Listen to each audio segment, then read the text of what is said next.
L'eau du Nil, un sujet qui nous préoccupe, pas seulement en tant qu'Égyptiens, mais en tant que confrères africains. L'eau du Nil en Égypte et dans les pays du bassin du Nil, qu'est-ce que c'est l'eau verte, l'eau bleue, les défis auxquels nous faisons face, comment sauvegarder nos ressources en eau, toute la situation hydraulique en Égypte et en Afrique. Pour répondre à nos questions, nous avons le plaisir d'avoir avec nous l'ingénieur Tahani Mustafa, qui est directrice du secteur de l'eau du Nil au ministère de l'Irrigation. Ingénieur Tahani Mustafa, bienvenue avec nous. Merci, bonjour. Bonjour Madame Tahini. Alors, tout d'abord, pour commencer, on veut savoir, on est où maintenant, c'est-à-dire quelle est la situation hydraulique en Égypte? Eh bien, bonjour. Bon, pour commencer, nous devons dire que la situation hydraulique en Égypte, elle n'est pas très parfaite, parce que, tout d'abord, il est très important de clarifier que 97% de nos ressources proviennent d'au-delà de nos frontières. C'est-à-dire, nous dépendons énormément sur l'eau du Nil, qui fait 55,5 milliards de mètres cubes. Eh bien, l'eau du Nil, elle provient des pays qui ne sont pas des pays égyptiens. Pourtant, nous faisons aussi beaucoup d'efforts pour essayer d'améliorer cette situation. Nous avons aussi comme ressources les eaux souterraines. Nous parlons d'à peu près 2,4 milliards de mètres cubes et des eaux de pluie qui varient de 0 à 1,3 milliards de mètres cubes sur la côte nord de l'Égypte. Alors, les ressources, elles sont très limitées. Nous faisons face à beaucoup d'enjeux qui sont très sérieux. Parmi eux, les changements climatiques, par exemple, c'est un des enjeux qui est très fort parce que nous sommes des victimes des changements climatiques à travers deux sources. La première, c'est l'élévation de l'eau des mers, ce qui cause certainement l'inondation d'une partie du delta dans le futur. Ceci va affecter de 4 à 8 millions d'habitants et ça aussi, ça aura des défis sur le secteur, beaucoup de secteurs, surtout le secteur agricole, par exemple. De l'autre côté, il y a aussi une très grande incertitude en ce qui concerne les ressources en eau, c'est-à-dire les débits du Nil, parce qu'il y a beaucoup de modèles de changement climatique qui fait des prédictions pour le débit du Nil. Quelques-uns disent qu'il y aura une très grande augmentation, quelques autres disent qu'il y aura une diminution, on parle de 30 à 70% de plus ou moins. Alors cette incertitude, elle aussi, aggrave la situation et elle met encore plus d'enjeux sur nos situations. Nous parlons d'une différence de à peu près 20 milliards de mètres cubes entre les demandes et les ressources. Les ressources, je viens de les dire, et les demandes, elles sont très nombreuses. L'agriculture, par exemple, le secteur agricole, il prend plus que 85% de nos ressources en eau. Pour faire l'équilibre entre les ressources et les demandes, eh bien, nous avons la seule solution, c'est le recyclage et la réutilisation des eaux de drainage et des eaux municipales usées et traitées. Alors, certainement, cette réutilisation, elle est limitée. Nous avons aussi la croissance démographique qui est très rapide. Alors, aujourd'hui, on peut faire cet équilibre maintenant, mais on ne sait jamais comment ça sera en futur, surtout que nous sommes un pays, le dernier pays en aval, ce qui veut dire que nous sommes très sensibles à tous les projets de développement qui ont lieu au pays de l'amont. Le recyclage aussi a une implication sur la santé parce que la qualité d'eau, elle diminue normalement. Et malheureusement, c'est la situation en Égypte. Le quota de l'Égypte parmi les pays du bassin du Nil est le plus élevé et on a la plus grande croissance démographique et cependant on fait face toujours à une pénurie d'eau où on prévoit une pénurie en eau et il y a eu des discussions multiples de la part des confrères africains qui estiment quand même que le fait que l'Égypte a un quota plus élevé est peut-être injuste pour eux. Que faire, étant donné que l'Égypte même a fait l'objet d'une croissance démographique énorme? Est-ce qu'il y aurait d'autres moyens de se procurer l'eau de manière à ne pas compter uniquement sur le fleuve du Nil? Bon, alors votre question est très intéressante et elle a plusieurs faces. La première, c'est le fait qu'on dit que l'Égypte est le plus grand quota du Nil. Eh bien, ici, on doit distinguer entre les eaux des pluies qui tombent sur le bassin et les eaux qui qui coulent dans le fleuve. S'il y a deux expressions qui sont connues, ils sont deux termes, il y a l'eau verte et l'eau bleue. L'eau bleue, c'est tout simplement les eaux qui coulent dans les rivières, dans les lacs et dans la nappe phréatique. Pourtant, les eaux vertes, ce sont les eaux de pluie qui tombent sur le bassin. Nous devons dire qu'il y a une très très grande différence entre la pluviométrie en Égypte et la pluviométrie dans le reste des pays du bassin. Nous parlons par exemple de 0 à 1,5 milliard de mètres cubes en Égypte, en comparant avec un pays comme la République démocratique du Congo, où nous parlons de 3600 milliards de mètres cubes par an de précipitations. Alors, les eaux vertes, c'est toutes les eaux de pluie qui descendent sur le bassin. Nous parlons de 1660 à 1680 2 milliards de mètres cubes qui tombent dans le bassin. Parmi ces 1680 à 1660, uniquement 84 milliards de mètres cubes arrivent à Assouan. Ce qui veut dire que, en réalité, le quota de l'Égypte n'est pas du tout un grand quota parce que le quota d'Égypte est très minimal si on le compare avec les précipitations qui tombent sur le bassin. Le problème ici, c'est un problème de gestion. Les ressources en eau ne sont pas proprement gérées dans le bassin du Nil et c'est ce qui cause des pertes à travers la transpiration, l'évaporation et l'évapotranspiration. Par exemple, il y a trois sources, ça aussi je voudrais bien le clarifier, il y a 3 sources essentielles pour les eaux du Nil. Il y a le plateau des lacs équatoriaux, le plateau éthiopien et le plateau Bahr el-Ghazal au sud du Soudan.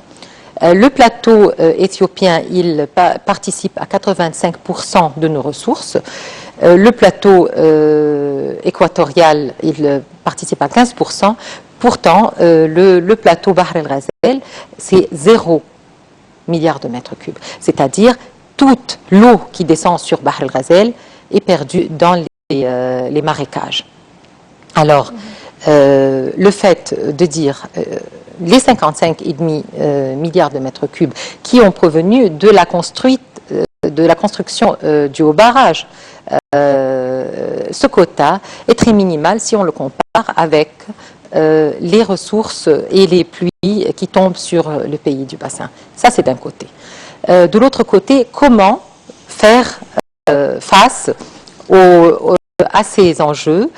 Eh bien, comme je viens de le dire, c'est le recyclage. Ça, parce que ce que nous pouvons contrôler, c'est ça. C'est le recyclage.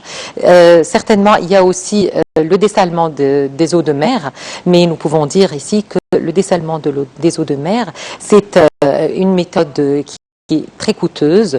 1 mètre cube d'eau coûtait auparavant, nous parlions d'$1. Maintenant, avec la technologie, c'est devenu un demi-dollar. Alors, la valeur de cette eau de dessalement, c'est vrai que nous avons 2 mers.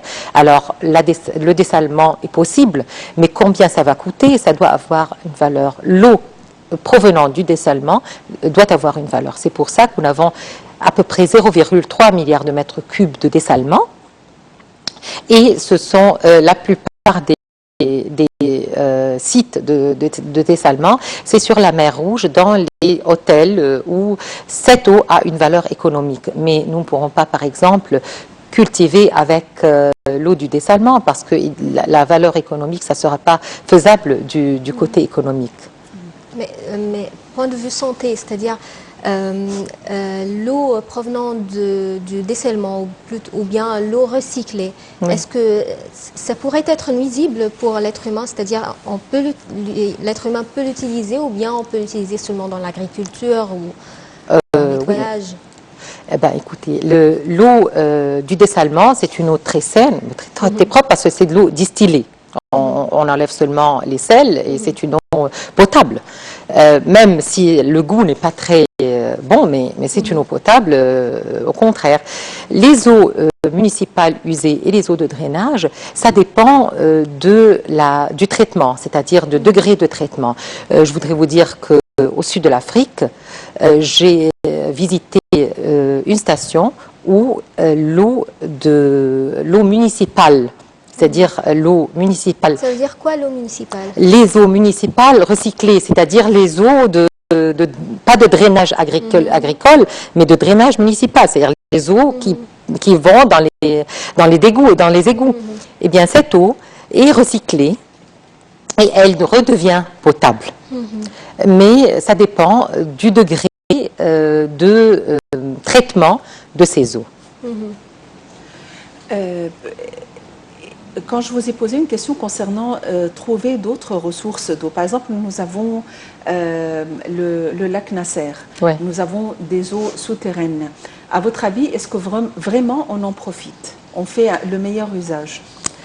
Le lac Nasser, c'est de l'eau stratégique, c'est-à-dire c'est l'eau qu'on doit garder parce que, comme vous le savez, nous avons des eaux qui proviennent d'au-delà de nos frontières. Alors ces eaux, il y a un phénomène climatique qui s'appelle El Niño et La Niña.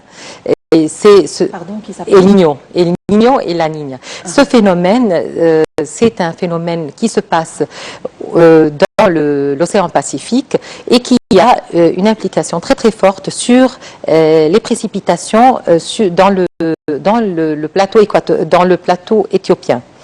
Dans les périodes des Niño, il paraît que nous sommes dans le début d'une période.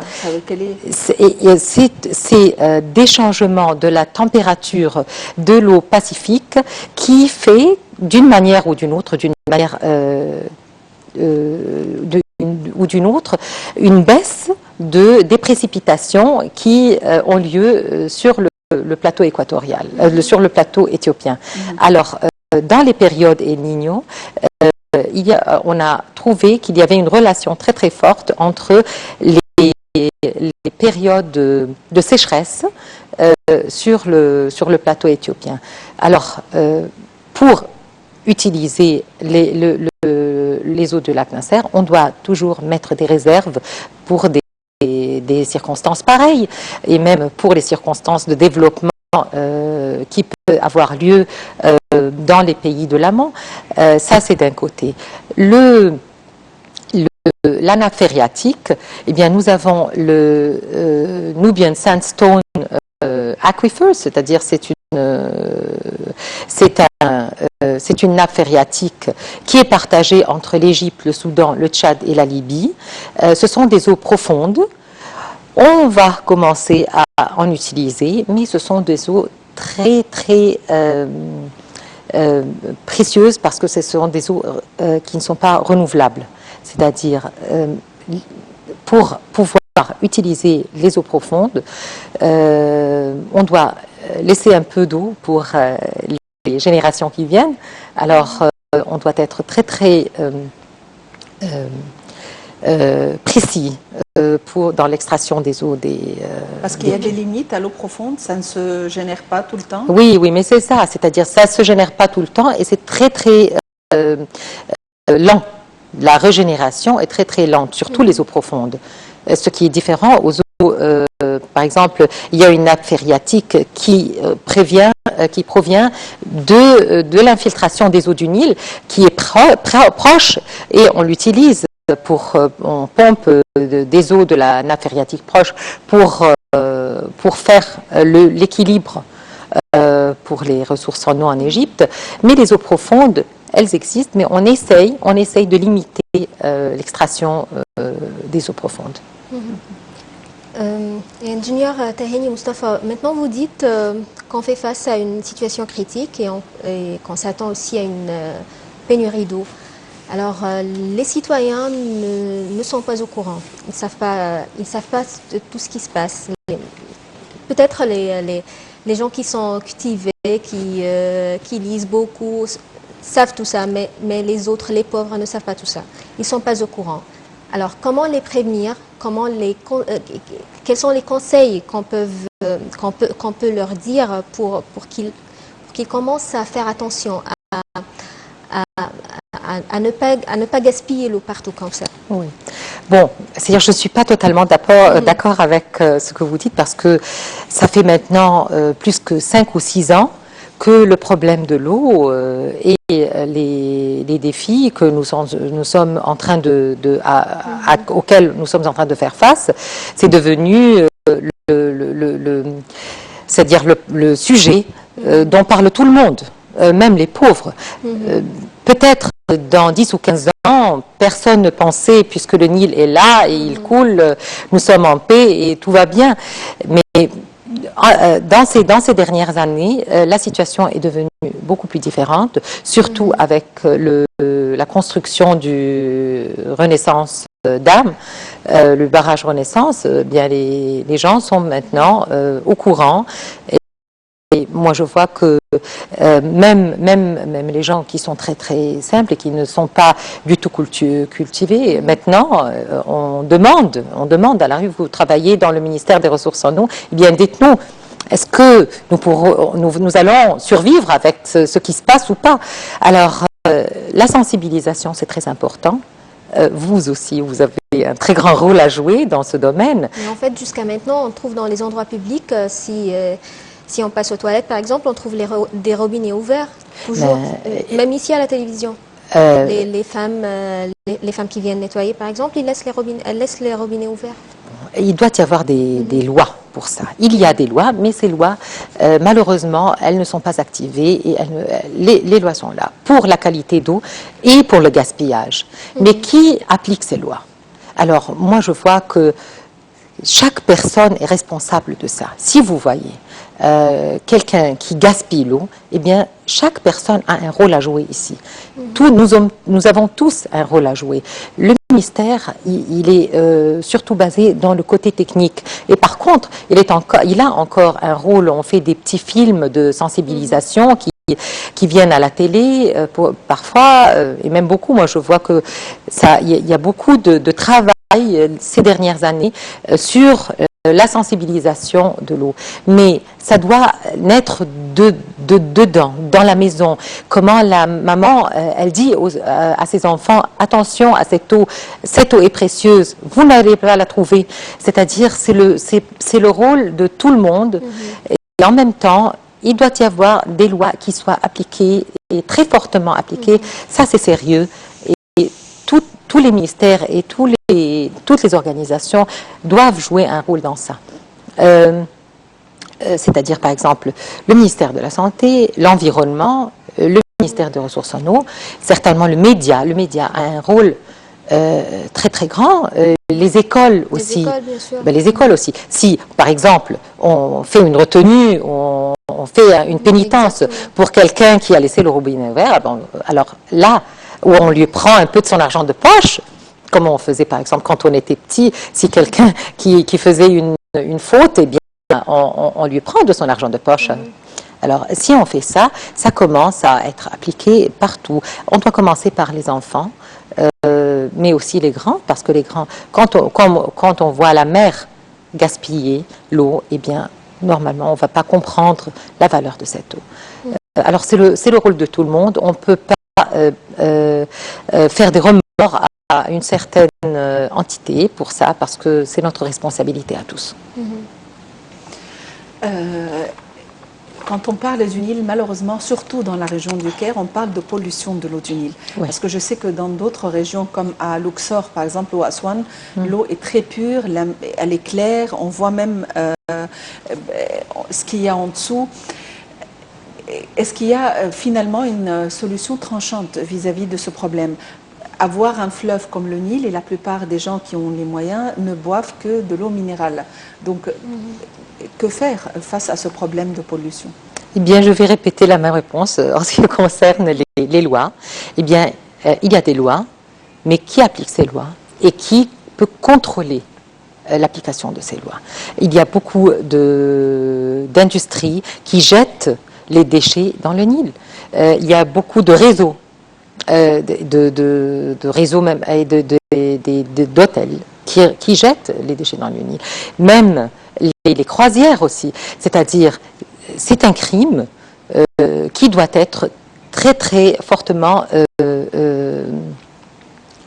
contrôlé par des lois qui soient appliquées. C'est-à-dire, bon, les lois, ça existe, c'est très bien formulé sur le papier, mais elles ne sont pas appliquées malheureusement. Est-ce que les croisières, ça aussi, ça nuit à l'eau du Nil? Bien d'une manière ou d'une autre. Si, par exemple, on dispose les déchets dans les eaux du Nil, eh bien, ça pollue l'eau du Nil. Toutes les industries de sucre, de papier et tout ce que vous voulez qui existent sur le Nil et qui jettent le déchet dans le Nil, ça doit être contrôlé. Est-ce que pour le traitement de l'eau par la suite, de manière à la faire transformer en eau potable, est-ce que ceci requiert un effort supplémentaire ou ça requiert des produits chimiques supplémentaires? Exactement, c'est-à-dire pour faire le traitement, premièrement c'est coûteux. Alors en plus on a une pollution, on fait la pollution et puis on paye pour faire le traitement. Alors on aurait dû essayer de diminuer la pollution pour commencer, pour diminuer premièrement le coût du traitement et pour aussi diminuer l'intervention des produits chimiques pour faire le traitement des eaux. Alors, le ministère, il est important de dire aussi que le ministère des Ressources en eau et de l'Irrigation, il joue un rôle non dans le contrôle de la qualité de l'eau, parce que c'est plus le rôle du ministère de la Santé et le ministère de l'Environnement, mais par exemple, si vous suivez la page Facebook de notre ministère, il y a d'une manière quotidienne, il y a des opérations de retranchement de tous les édifices et toutes les immeubles qui ont été construits sur un île d'une manière illégale. Et on les démolit toutes, même des restaurants qui sont très chers et tout ça. Alors, nous sommes en train de faire ça pour faire la clarification du fleuve, mais c'est un travail collectif. C'est un devoir collectif, que tout le monde doit jouer son rôle dedans. Alors, ingénieure Taheni Mustafa, directrice du secteur de l'eau du Nil au ministère de l'Irrigation, bienvenue dans notre émission. On vous remercie infiniment d'être avec nous et on vous remercie pour toutes vos informations et vos conseils. Merci. Merci beaucoup. Merci beaucoup aussi, chers téléspectateurs, d'avoir suivi cette émission. Maha. Merci Inès, merci ingénieur Taheni Mustafa. Merci madame. Et nous vous souhaitons beaucoup de succès quant vraiment à tous ces défis, que ce soit de la part du réchauffement climatique, que ce soit de la part de la pollution, que ce soit de la part de la consommation en général en Égypte et dans le bassin du Nil. Votre tâche est difficile. Donc on vous souhaite une bonne chance. Priez pour nous, on en a besoin. Bonne chance et bon courage. Merci, au revoir. Alors, donc, merci à tous et comme Inès l'a dit, il faut faire attention, il faut être vigilant et que chacun fasse attention à chaque goutte d'eau parce que vraiment c'est cher. Alors commencez par vous-même et par votre famille, par vos enfants et sinon passez une très agréable journée et Maha vous retrouve dans une demi-heure je pense pour une nouvelle édition de la revue de la presse internationale. Passez une très agréable journée, au revoir.